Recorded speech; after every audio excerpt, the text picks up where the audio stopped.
Hi, Blaine. Hey, Back. it's I can't believe I'm back already.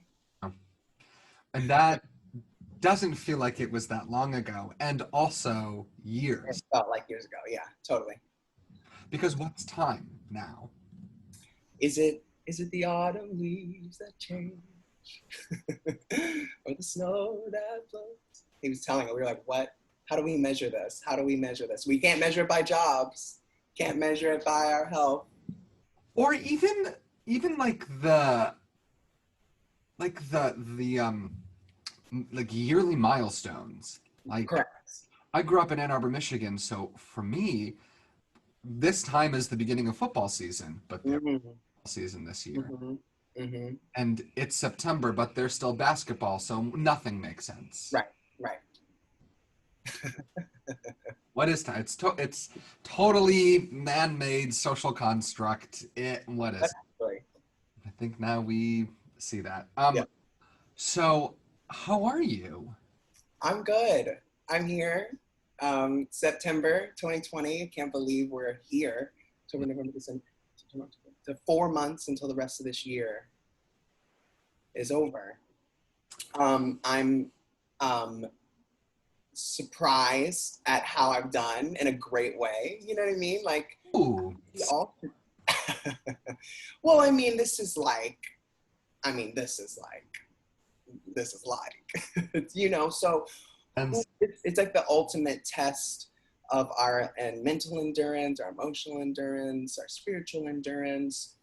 Um, so and we're still here. We're all here. We're here, and I'm doing this little show. So I'm surprised. I'm like, oh wow, okay, you can, we were just saying like the external markers are no longer there, so we're having to like,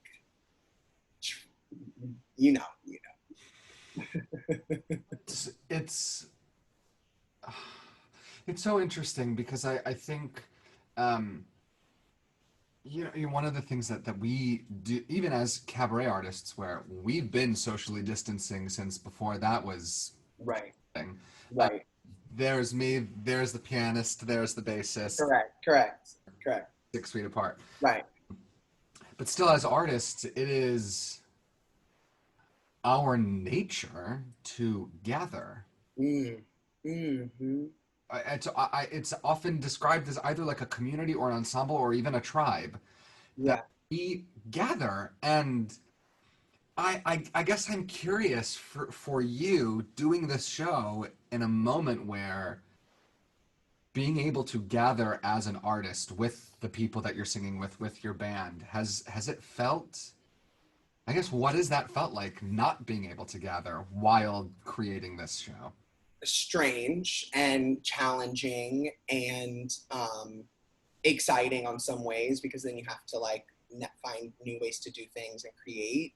But it's probably the one thing going into the show that I'm like, what's gonna happen? Because it's live stream. I love being in a space with an audience. I love feeling that energy. It fuels me in ways, that are so profound, and that cycle is so exciting. So not, having, I'm like, is it going to be received, the way I'm used to feeling it? I can feel it usually. I can feel the reception. But the opposite is that we get to figure out new ways to reach people, and we get to reach people and meet people where they are.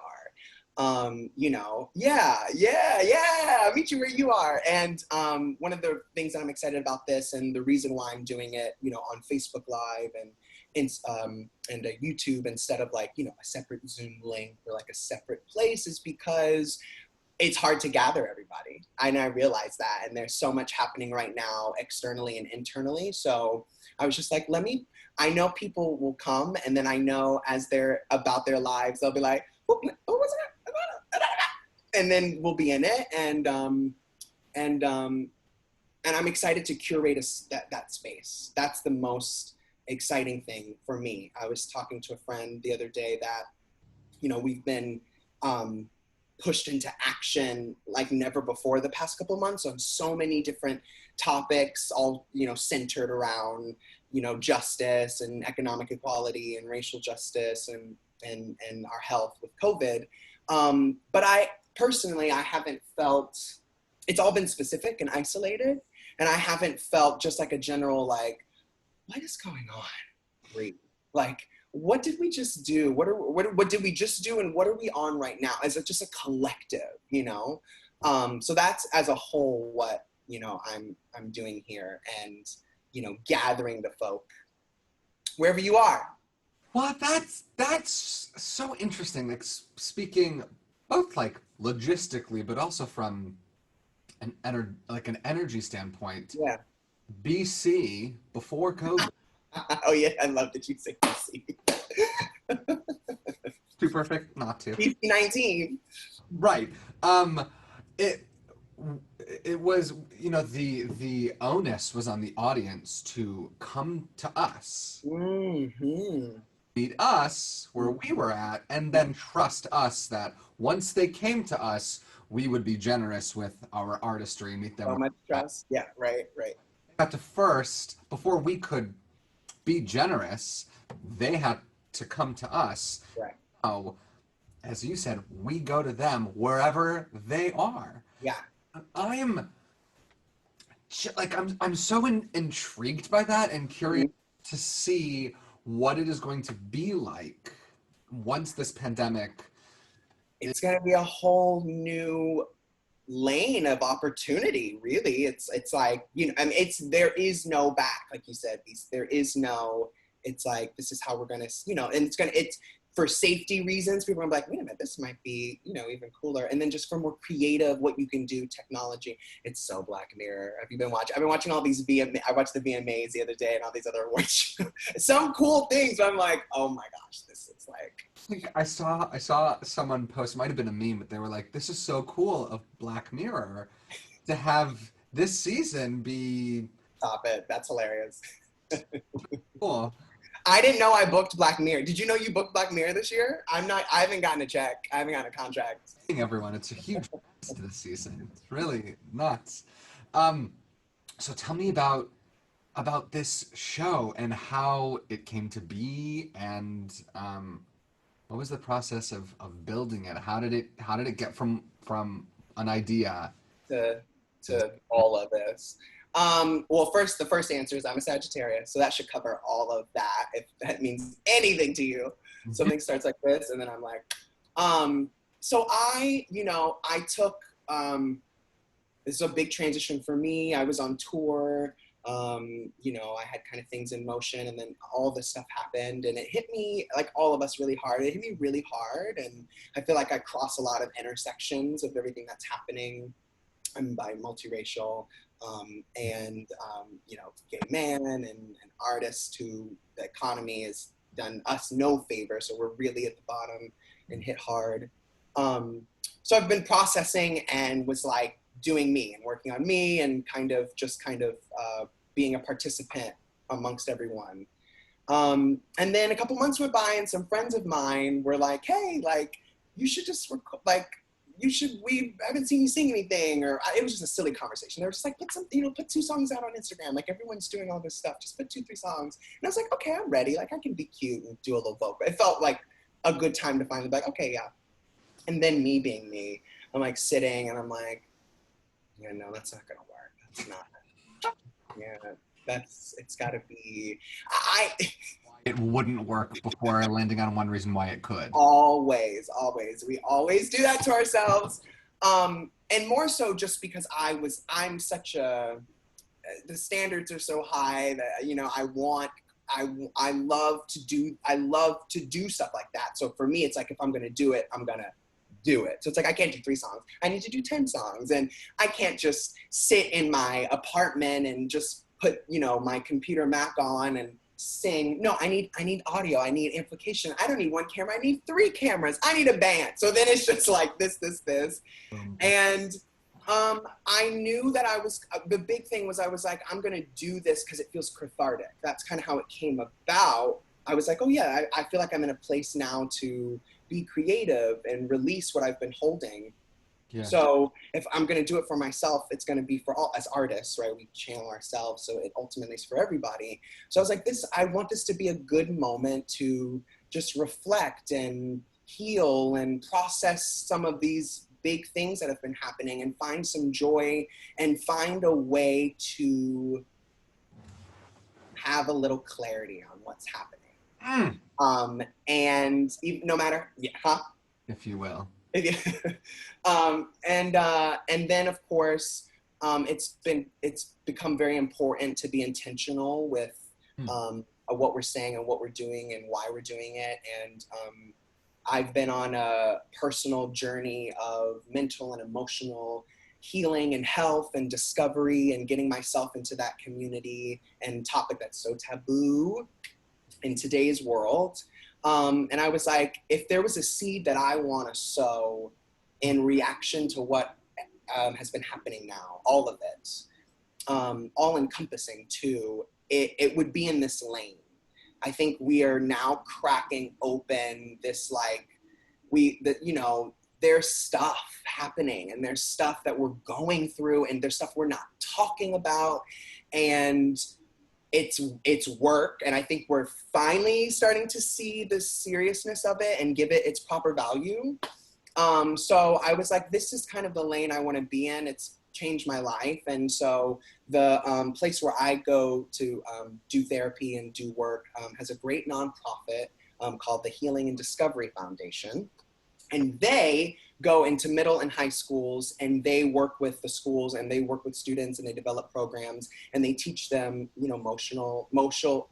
mental, I'm trying to come up with a new word, mental, emotional, and social tools and techniques that, when you're in middle school and high school, the most important time you need to learn about your thoughts and your feelings and how to process and what's real and how to figure it all out for yourself and, get tools that I think are passed down to us and assumed that everyone got it and understands how to work and function. And I think it's an unfair thing we've done to ourselves, kind of just assuming if you go to school, have a decent family, figure somewhat of an idea of what you want with your life, pursue it. If you do these little things, generally you'll be okay. And it's like, no, there's so much more than that, and we all are going through it. Yeah, well, I think what society has done, it it is the greatest moving company in that it puts people and beliefs in boxes, and it Yeah. tells you, or it tells us, it conditions us to believe Yeah. that if you step outside of the box, that is scary. When in Right. reality, the second you step out of the box, or you declare that I do not subscribe Mm-hmm. being labeled or being placed inside of a box, that is when the soul gets to crack open. And what I think is happening right now, Yeah. I think that the world is experiencing emotional growing pains Oh. because, Woo. because as Brene Brown says, there is a difference between shame and guilt. Yes. Guilt is I did something bad. Shame is I am bad. Right. And there is somewhere in the middle, which is I feel ashamed Yeah. because of an action that I took. And right now, I think that this whole social justice reckoning is emotional growing pains because people who neither felt guilty nor shame are Mm-hmm. now feeling something here. Yeah. Yeah. And we have to reconcile, we have to um, come to terms with the fact Right. Right. boxes never helped anyone. No. And we also, we're coming to terms with the way we were taught how to view our thoughts, the way society conditions us hasn't been to our benefit because it stalled us, right? We haven't learned the difference of guilt and shame. And so therefore we can't discern, well, when do I take action? What is real? What's not? So we've been stalled for so long, all of us. And Well, you're so right. Like, yeah, and she said something on her podcast, unlocking us. Oddly enough, unlocking. Hello. huh? but she said, so you have a meeting, whatever, at work early in the morning, and the night before you go out drinking and you're hungover and you're late for the meeting. What is the first thing that we say to ourselves? I'm so stupid. That's stupid, right? I'm such an idiot. That is Uh-huh. shame. Whereas feeling guilty is that was a really stupid thing that I did. Right, Our words are right, important. right. I don't think that the thing that I think you're speaking to, which I find so brilliant, is that we haven't found the nuance in the words that we say and how we speak to ourselves and also how we speak to other people. And Mhm. that is what It's not value. It's not. It is not valued as being. How do I say this? That you can't measure these thoughts. You can't really, but right, you can't measure your thoughts. You can't. They don't seem as transactional as everything else we do in our lives. So you think, well, that has no bearing. It's not really. And you're like, no, no, no. Everything you do oozes from the thoughts that you're forming, what you allow stay up here, you know what I mean? So again, this is a seed that I think is gonna last us, and it'll allow us to all, as we continue to confront issues as a society that will never go away, that will never, you know what I mean? If these problems, they're not new, race and economy and power and health and identity and all that stuff, it's not new. So it's not like it's gonna be something we're gonna solve, but we're gonna approach it better and stronger and you know, yeah. I think one of the things that is so important about what artists do is we render, as Jen Waldman says, an artist is somebody who renders the human experience. Mm-hmm. And I was so shocked to see that a lot of white folk, when this all started happening in June, when George Floyd was murdered, Mm-hmm. a lot of white folk realized, oh wait, we thought this went away Right. with the civil rights movement. So when you say it's not new, that is shocking to some people. But Oh, right. you are doing so not only have these problems, not only will these problems never go away, they haven't gone away. Right. They're still here, and um, it's the role of an artist to render the human experience and to shed light on the things that if you don't see it, that does not mean that it is not there. Yes, yes, yes, yes, yes, yes. So Yeah. it was titled A Moment of Clarity. Yeah. And I think it is also, you're providing a moment of awareness Yeah. for people to see the world, to empathize, Yeah. artistically empathetic experience, to see the Yeah. world in a way that they might not normally Yeah. used to seeing it. Yeah. Yeah. Yeah. Yeah. Exactly. Exactly. And if you are, and I am providing a space for you to just kind of go on that ride and feel those feels, and then we're gonna build it back up always, and add joy and I'm doing an interview. So here's the other thing. So because I'm not in a state, I get to kind of trap you a little bit. In a normal stage setting, I don't know if I'd bring out kind of a guest and be like, oh, let's chat. But hopefully you'll all be home drinking a little bit. So hello.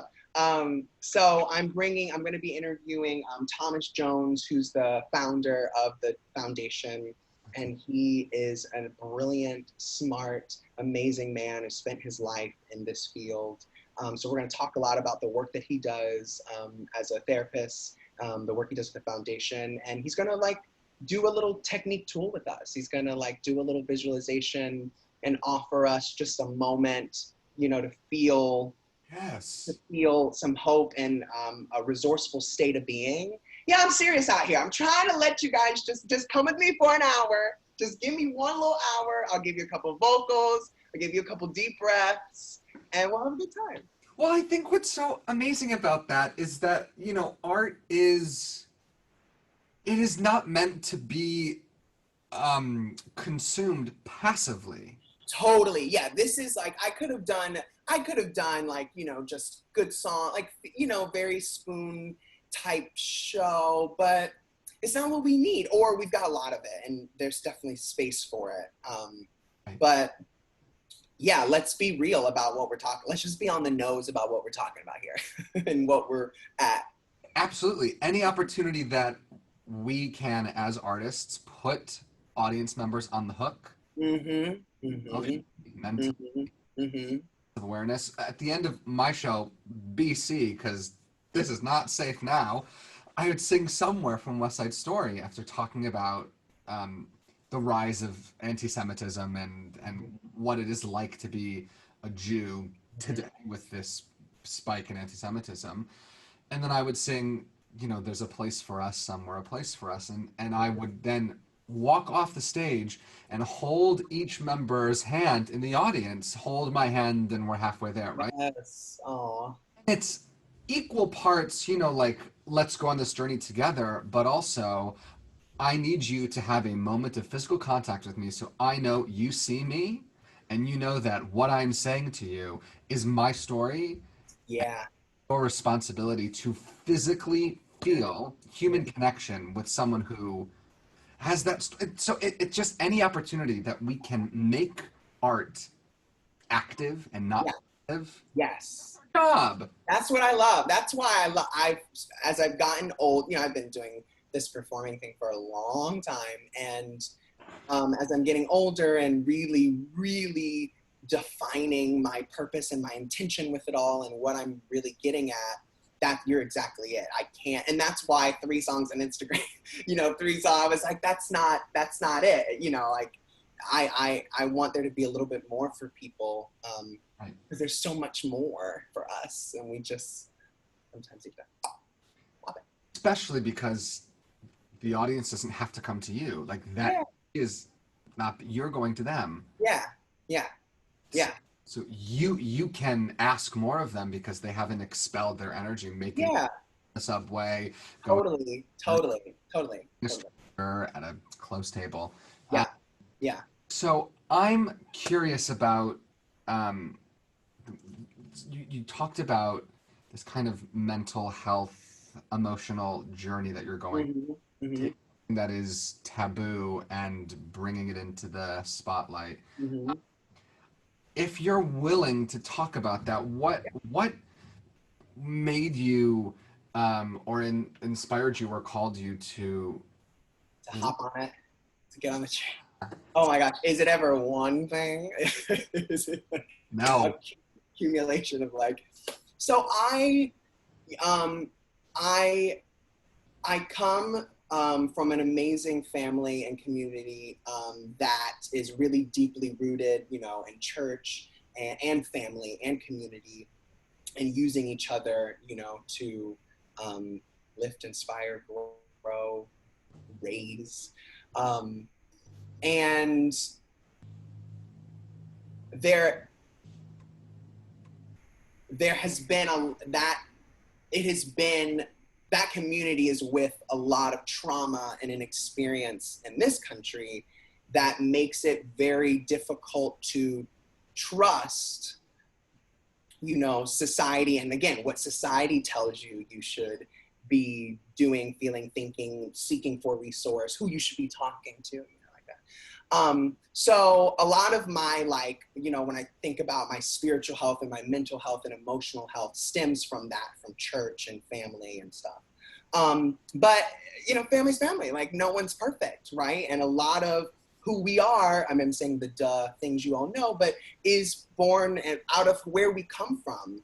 And, you know, it's all passed down. It's all learned behavior. It's all, you know, and as you get older and you start to define your purpose and what you want to do and who you want to be as an individual, a lot of things that you grew up with, you start to look at and go, oh, wait, do I want to do that? Or is that me? Or is, you know what I mean? We all do it. So there have been, I think for years throughout like probably college and high school, you know, just being an adult, you know, you hear about therapy a lot, and I would be like, I need to go to therapy. That seems like a good idea. Like, and I'd be like, my family needs therapy. Like all of our family, we all say, oh, you need that. You know, we all need that. And I was I'd gotten to New York and had hustled a lot through high school and college to get here, and worked really hard to get here and got my Broadway debut. And once I kind of was here and, you know, all these great things were happening, I still was like feeling not, just something was still off, right? I think we've all had an experience where you get on the other side and the grass was to be so green and you're like, this is definitely hunter green. This is not bright. Oh. So that was starting to happen, and I wasn't able to connect the dots, but I felt just like this, like, you know, I don't know. And that happened for about 2 years. And then I joined the Cher Show. And it's so funny, I don't think I've ever told this publicly, but I joined the Cher Show, and I joined that show without doing a dance call. I auditioned for a track that was like, you know, it was in development, so blah, blah, blah, things changed, blah, blah, blah. So I joined the show, I got the job, but I never did a dance call. It was like, I kind of swooped in a different way.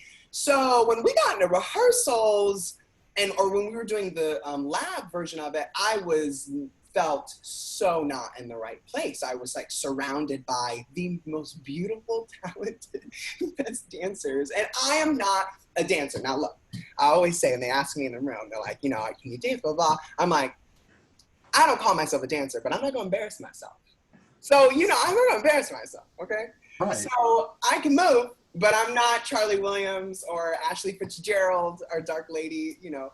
And it was a challenge for me in a way that I have never, ever, and never thought that I would have to engage with. I got so much anxiety and was unable to be in a state of mind and being that was going to be successful for me to do my job. I was constantly thinking I was going to get fired and constantly judging myself up next to all these people and questioning why I was there, and just like, I mean, really laughed, like really, really laughed. So that, which was totally left, because I'm doing the thing that I love. Like, this is like, you know, right? Which is always when it happens. So, you know, I'm doing the thing that I'm so great at. I'm like, something is off. Yeah, like something is off. Plus the other stuff that I was just like, you know, had been feeling. So 2 friends of mine in Kinky Boots always are kikiing and talking about their therapists. And I was like, who is this, blah, blah. And they're like, oh, paradox process. And, you know, give a ring. And I did.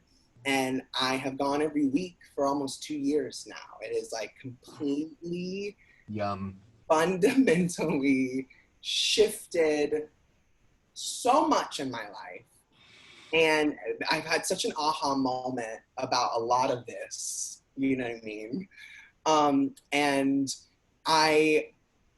it just makes me really hope that we can see the place that it should have in our society for like developing great human beings and great citizens, and as a resource, you know. Yeah. Like I said, everyone teaches you, we pretty much get taught or are told there's a resource to handle everything else, how to go to school, build a life, build a career.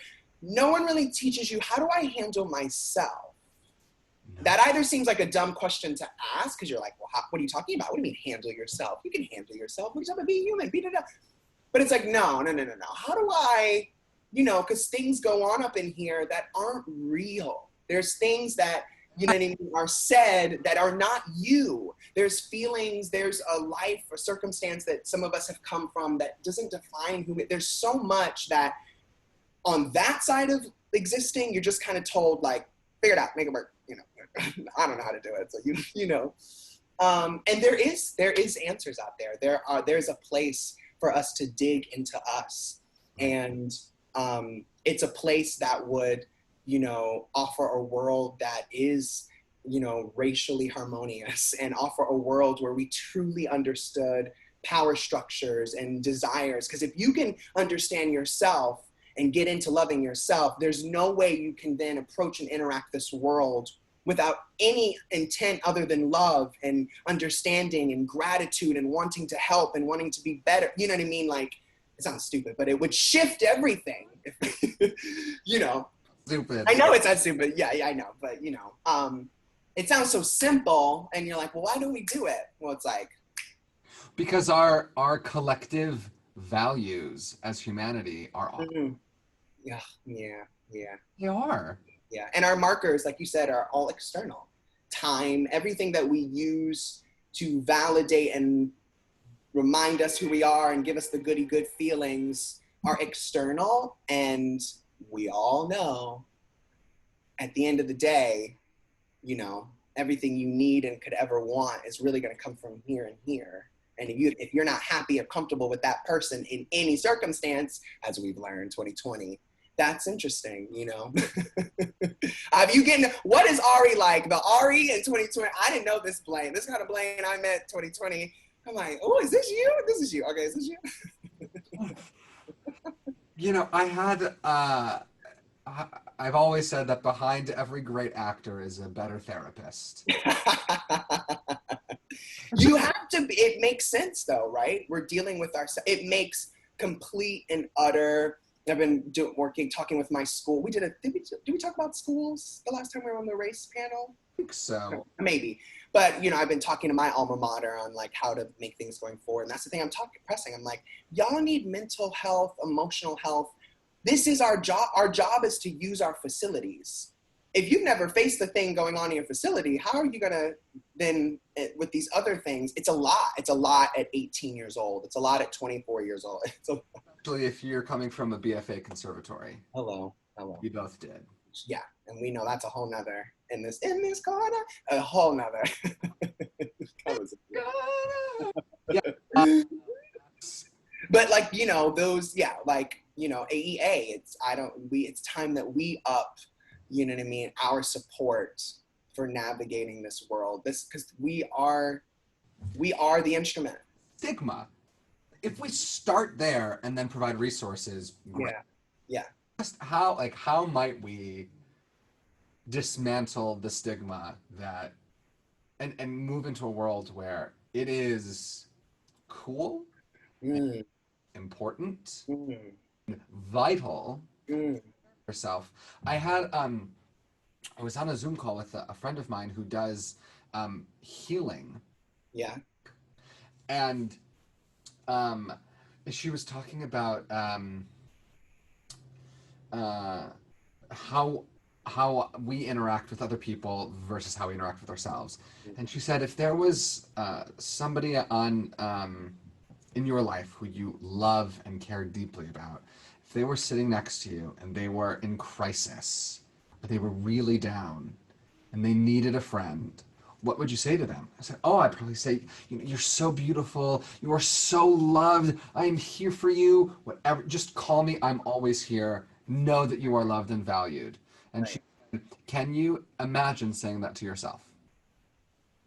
Right. Question? And it, like you said, it really, it sounds that simple, but we are conditioned to believe that we're not given the tools to be able to have self, able to say, Ari, I love you. You are beautiful. Whatever you need, like that. Yeah. Whew. It just, I feel like the reason why we keep landing where we are is because while we're doing important legislative, systemic, external work that has to be done, right? Hillary Clinton said something that's really stuck with me for the longest of time. She's like, I don't know if I necessarily believe you can change hearts, but you can change laws. You know, she's a politician, so she's saying, like, look, we're gonna drag these people, and we're doing that, but if it don't change here, right, all the stuff that we're doing externally, it means nothing, you know? And the only way we figure out what there is to work on and to change is this type of work. And it takes all of us, you know? We feel like everyone else solves the problem. It's someone else's decision too. And it's like, no. And I know I say stupid, I say corny, but you hear it so much, and maybe that's a problem. We maybe say it too much and it's just lost its value, but it takes all of us as a collective to make it happen. Which is why it falls to artists, because as we said at the beginning, speaking about it falls on us to do it as a collective. We gather, Yeah. build ensembles. Yeah. When we are told this better be ready by opening night, it is ready by opening night. We are capable of magic. Yeah. We are in community with Yeah. like-minded Yeah. people. Yeah. And that extends to the society as a whole. We could be so capable of magic if we were united in community. Well, and you know, again, Brene Brown in this fucking brilliant All day, every day. episode. I'm gonna have to drop the link to this podcast in Please. the Broadway World thing here. But she said that people when they are called out, we build up armor, right? And there are 6 steps. I can't articulate all 6 of them, but the first one is, oh my God, I'm not good enough. And the last one is, I am better. Mm. Person who called me out. Mm. People think that I'm not good enough and I am better there's a huge gap between the two, but really they are right here. Totally. It takes that to get from I'm not good enough to I am better. And I think a lot of the people who are making laws right now, I'm gonna get political, a lot of the people who are making laws right now feel called out. And they are going from I'm not good enough to I'm better. Yeah. Because they hold positions of power. Yeah. Yeah. Yeah. To let people know that they think they're better. Right. Right. But if you were a type of person who spent some time on yourself, how you would not hear or see those things. You would actually hear and see them for what they are, you know. But you've never taken the time to think about how you interact in this world and what you're offering. It's all external. It's all external, you know. How might I, instead of hearing that and feel like it is happening to me, how can I step back and see that it is happening around me? Correct. Yeah. Yeah. Correct. So you talk about purpose. You talk about finding your purpose. Can you articulate a moment in your life where you realized, oh shit, this is it. This is my purpose, this is what I have to do. This is what I'm doing. This is what I'm up to.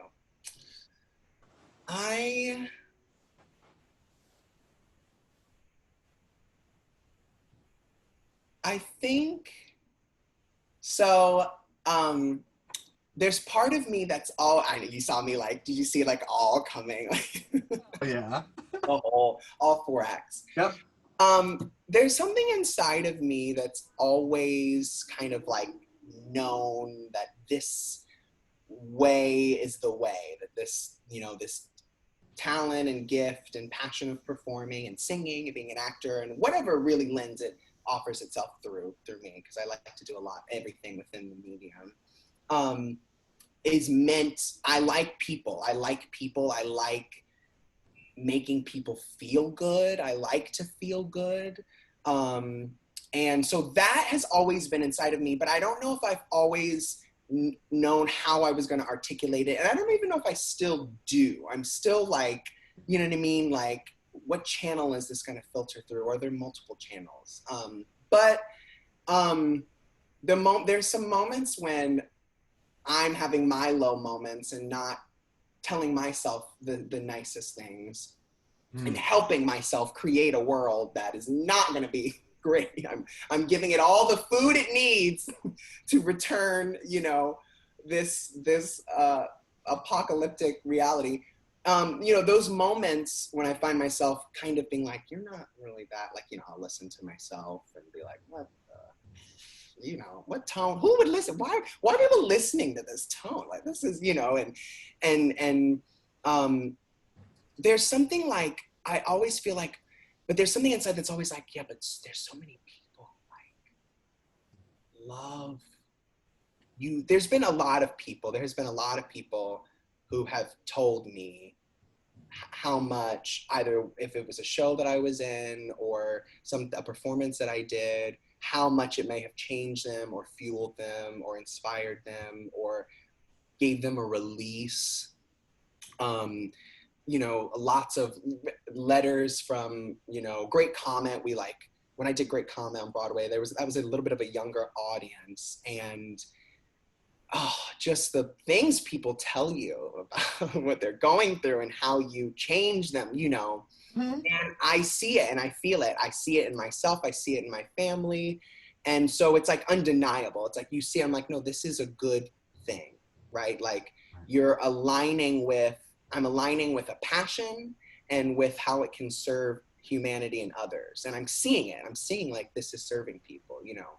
So I'm trying to, that's why I was like laughing. Cause there are days where I'm like, what are you doing? And then I hear the same voice going, but you have to do it because it's you know, for the people, Kamala Harris. So I don't know. I don't think it's been like a moment. It just has been like, it's kind of who I am. I feel like a people person and I want people, I think this life is so great. I don't know why I think it's so great. I don't know why that was instilled in me very early. You know what I mean? I understand it's not a lot of people. And I also don't come necessarily, I have a great family, but I don't come from like all this easy. It's not like I necessarily was plucked into a circumstance that also backed that up, but I have always believed that. And it's like, even in my dark days, I see the joy, you know. So I don't know. Yeah, it's just in me. It's in me to like remind us always that like, this is good. This thing we're going through is actually good. Everyone else is going to give you 1,000 reasons why it's not. And we could all do that. We could give 1,000 reasons why anything at any moment is just, you know, I don't know. That's a hard life to live through. So that's cool. I'm trying to do like the other. Yeah, well, I feel the exact same way about Yeah. life and about living because I've had my own, you know, near death experiences, and the one thing that I try to do every single day is do something every single day that reminds me that I'm alive. Yeah. Whether it is take a moment to breathe or call someone and tell them that I love them, but if we do not take stock in the the gift that is life, if we Hmm. do that, then we cannot be generous Yeah. in why we do what we do. Yeah. And Yeah. I think your purpose is so effective at such a young age because it's clear to you, but and it's generous, but also because you are taking care of yourself, Yeah. Yeah. finding joy in Yeah. life, which Yeah. your generosity infectious. Right. Exactly. Totally. Totally. Totally. Totally. Yep, yep, yep. Yeah. Um, okay, so what do people need to know about this show? If people have no idea who you are, if they somehow find the link somewhere on Instagram, they're scrolling and they go down the rabbit hole and they find the link and they buy a ticket, Uh-huh. um, what is one thing that you would tell a, somebody who is a stranger to you who is witnessing your artistry for the first time? What do you want them to know? Oh my gosh, Ari, what? How dare you? Um, I'm here to ask the difficult questions with love. the one thing I would want them to know is that just that I hear you and I see you. Woo! That's all. Oh, oh man. You know, you know, if anyone doesn't feel that way at all right now, or is having a moment where it's like, does anyone, that's why I'm doing it. I'm doing it to be like, I'm here. I've been here this whole time. And I've been like, what's happening? And I'm here for you and us. And if you just give me this little hour, I promise you'll come out. I promise you'll come out in a better feeling and state of being at the end. I guarantee it. I guarantee it. I will. I do. Because That's I'm going to. I've structured the show that way. Um, the first half is like dealing with processing all these. The songs are curated to kind of speak on specific events and things, and then the second half is all inspirational and joy and feel goods to kind of build us back up. and you have guest singers as well. Yeah, yeah. So I got the full again. So again, I'm not. I listen. I was like, we need more than this. So we're doing it in Smash Studios in Midtown, and we've got full band and three cameras that will be going. Very AOL session. Very like AOL Love session. it. Like, Love it. And J. Harrison G, who closed Kinky Boots as Lola, is joining me. Such a great friend, and the voice on him is Instagram. It just that alone will just wash you away of. So yeah, I was like, "You're doing this, please tell me." Yeah, so he's gonna just literally bless us. And then literally, I told him I was like, "The song we're doing." I was like, "This is what we're doing," and I just have one note for the only thing. Just bless us, please. That's all I need you to do. He's like, "I'll do my best." Oh. And then two good friends of mine, my best friend, Anthony Murphy, who was the genie, the original genie on the first national tour of Aladdin, and Austin Rivers, who was on Spamilton, are joining me as backup vocalist and / vocalist. They're gonna have some unreal features. Like, they're so sick. So sick. I'm excited to show people that, like, a lot of people know Jay and Anthony, but like Austin is he's not new or fresh, but he's not like out there in the way I am dramatically. So I can't wait for y'all to hear this. Oh, he's about to, yeah. You and Austin met at CCM? Question mark? No. None of the people are CCMers, but my friend Anthony, we grew up together, went to high school together in Florida. Yeah, Jay, Kinky Boots, and then Austin, because he's subletting my bedroom. That's how I met Austin. That is amazing. Yeah, it's gonna be so great. So you are in New York right now. Yeah. I have been in Michigan since April, but I've been wondering where this nice room is. I'm like, where is this room? With the Howard Stern book. Come on. Yeah, Howard Stern, and then there's Finishing the Hat somewhere over there, and a lot of Holocaust books. It's my parents.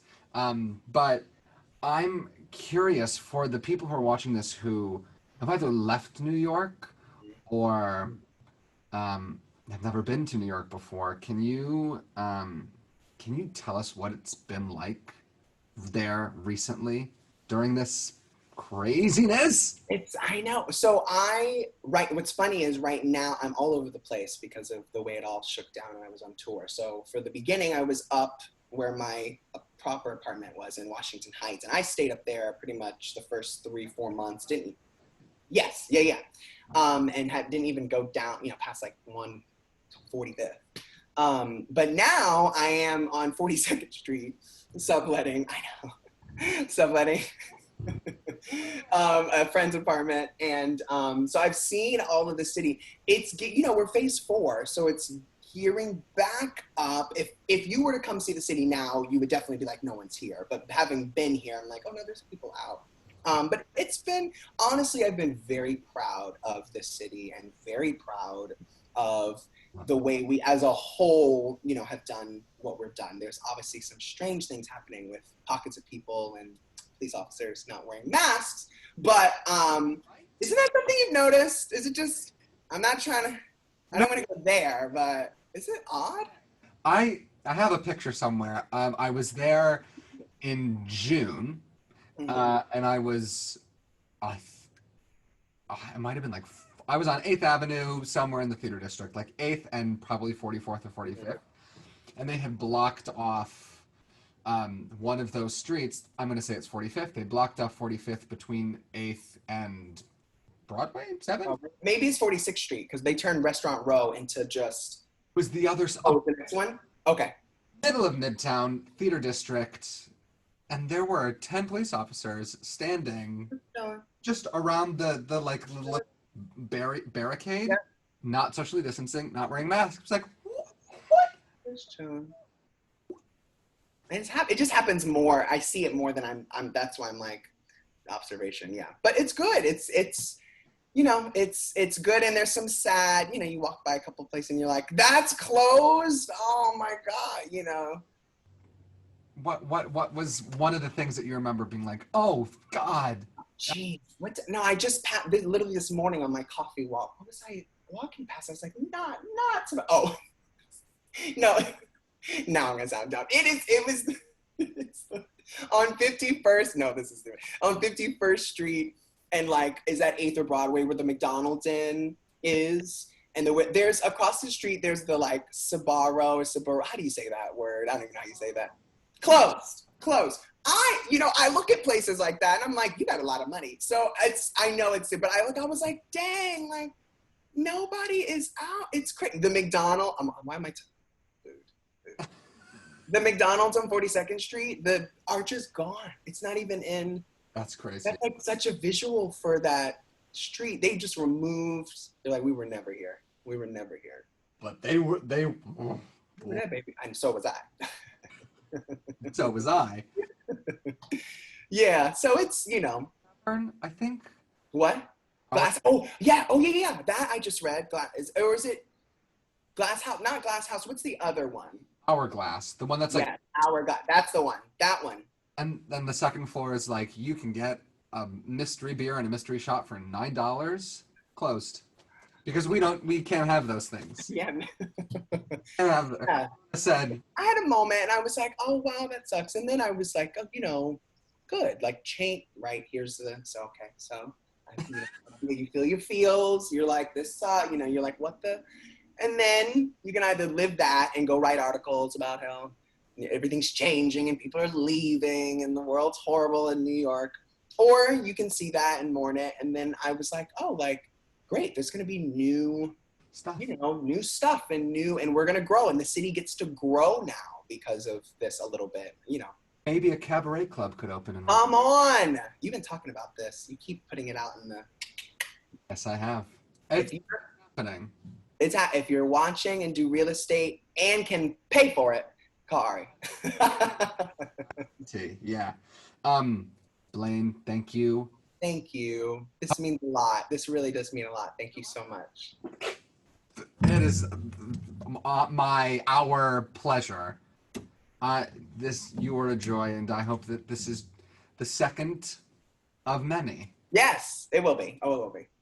So your show is on Facebook Live and YouTube Live. Facebook Live, YouTube Live. When? Thursday, September 10th, 7:30 p.m. There's the Eventbrite link, which will give you all the info. If you follow social, you can just pop things in. Google. I've been Googling the title and the name. It all will pop up. Donation based. I'm meeting you where you are right now. So just pay what you can and hop on the train. You're a treasure. Thank you. Thank you so much, and I will see you there. Hey. All right. Bye. Bye, love.